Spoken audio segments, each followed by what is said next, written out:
Hi everyone, welcome back to my channel. I hope you're all doing well. In today's video, I'm starting out updating my reading journal. I read volume 2 of Long Period last year in December. I was telling you I read volume 1, but that it ends on New Year's Eve, so I thought it would be fun to save volume 2 for January. And so now here we are. So Long Period is a BL manga series about these two boys who are childhood friends. They're currently in high school. I think they're in their senior year of high school. They've known each other since forever, which I think is kind of uncommon in Japan, right? Like, don't people kind of like end up going to separate middle schools and high schools? Unlike in America, like for me, there are definitely people that I've known since elementary school, like literally since kindergarten, that I also graduated high school with. But anyway, their names are Itsuki and Yusei. Yusei is the main character, and he is so troubled lately because he likes his best friend. He has developed feelings for Itsuki, and I think I was saying before, Itsuki is one of these people who is so good at everything. He's good at school, he's good at sports, he's popular, he's fun. And last time when I was talking about this, I was saying that I didn't think the main character realized that the reason that Itsuki kind of like holds himself back from doing things, like for example, he's not on any sports teams despite being good at every sport, and all the coaches at their school wanting him to be on their teams, soccer, basketball, all of them. I thought that the reason Itsuki was holding himself back is because he wanted to spend more time with Yusei, and that like I guess could be the case, but that's not the main case. There's actually this whole other subplot with Itsuki that's more developed in volume 2. There's also kind of a subplot with his brother as well. I thought those were interesting, but it kind of made me wonder like why Yusei, the main character, kind of didn't really have anything else going on other than the fact that he really liked his best friend and he had given up writing. Like that's really it. He'd wanted to grow up and be an author someday, but he'd quit writing. But anyway, because Yusei has this crush, he's been kind of cold, not well, kind of like he's been a little bit distant from Itsuki, and it's even noticeable to their other classmates.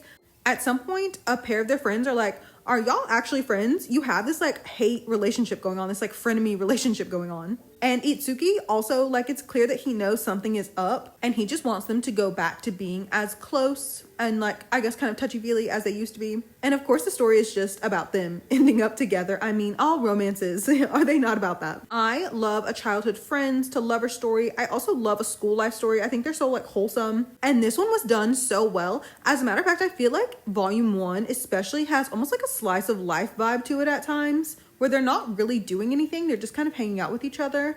And I loved how casual they were with each other. Like they spoke how teenage friends would. Both of these volumes were really well translated. I think this is published by 7 Seas. Regardless, I thought it was really well translated. Like there wasn't too much slang or anything like that like I guess would like date the story. Sometimes that happens too. They just felt very real in their interactions. And then the two of them were so cute together too. Like there was a part where they go on a double date with girls to an amusement park, and Itsuki noticed that Yusei wasn't feeling well, and it was just like a very cute moment where he like tapped him and was like, you know, are you okay? The paneling was also done really well in this. Sometimes I don't really like have an example to be like, this is how I like paneling to be done, but this is one of those. And anyway, after that scene at the amusement park, there's a scene at a train station, and that one was so cute too. And then in volume 2, I really liked their snowball fight at the end. That was like the confession scene. Oh, there was another good page where the paneling, I really liked it.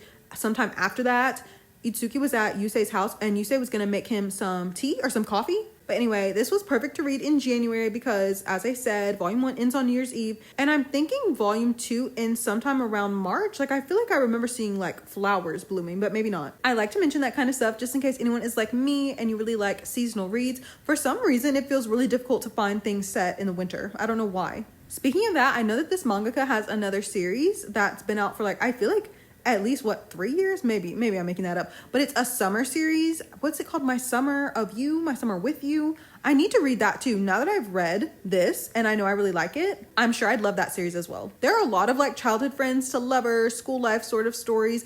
I just thought this one was done really well. I think I was saying last time too that like there's an inherent angst in liking your best friend. That's got to be literal torture, and I thought that was also well done, especially the pulling away of it all. There were times where like Yusei was thinking, well, if Itsuki got a girlfriend, or maybe if I got a girlfriend, then I could just get over him. I thought that seemed really realistic. I liked the art and I liked the characters. I thought they were really cute together. Just overall, I really liked it.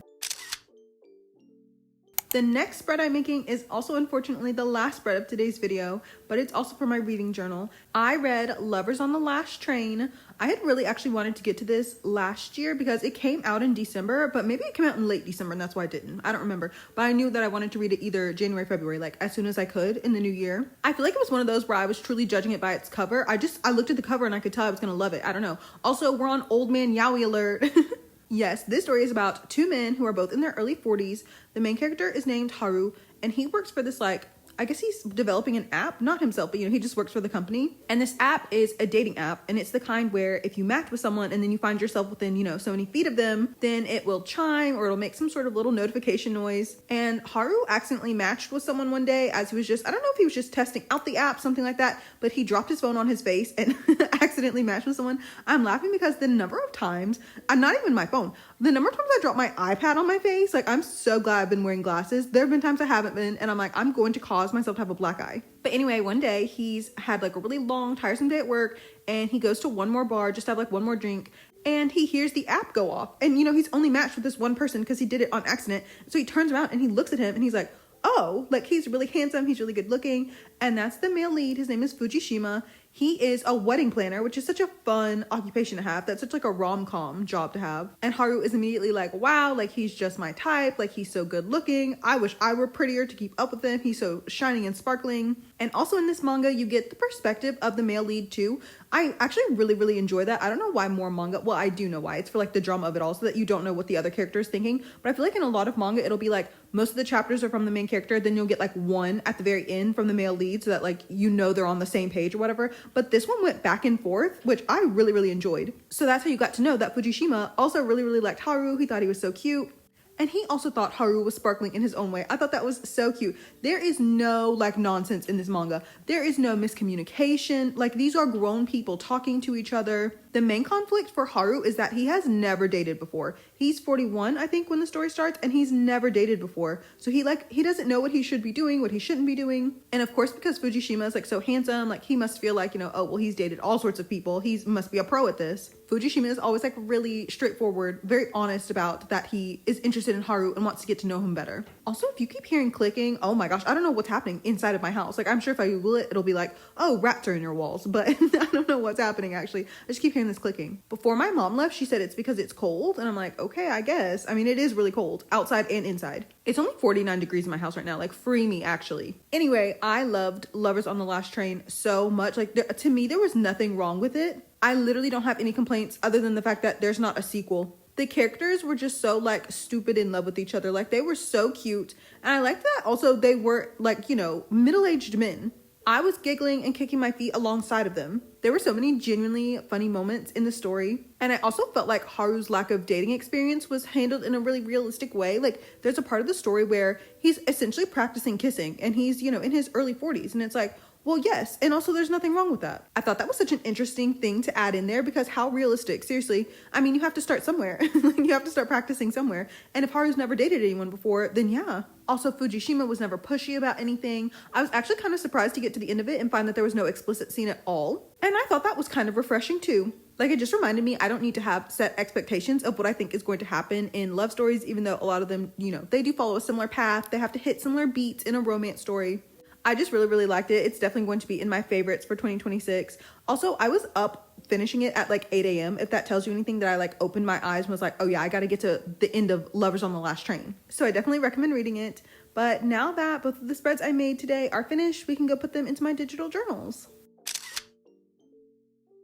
I really did not intend for this video to only have 2 spreads, but I literally have not read anything else. I haven't watched anything else. Like nothing else in my life has happened. Like I just simply had nothing else to make a spread about. So here I am with only 2. I'm sorry about that. But also, oh my gosh, my iPad, it's really like, I'm pushing it with the amount of space. The other day I had to offload Google Chrome because I literally could not finish editing the video. It's been a whole thing so far this year in 2026 trying to edit. But that's okay though, because actually nothing could stop me from uploading to my YouTube channel. Like I love my YouTube channel so much. I think that's why I get so frustrated with everything, is because I'm like, I love this channel. I think it's the truest thing I have in terms of expressing myself or just like expressing my creativity, being creative. So that's why when I feel like anything is kind of trying to block my way, I get even more frustrated because I'm like, it's not just my YouTube channel, like it's a part of me. As always, thank you so much for watching today's video.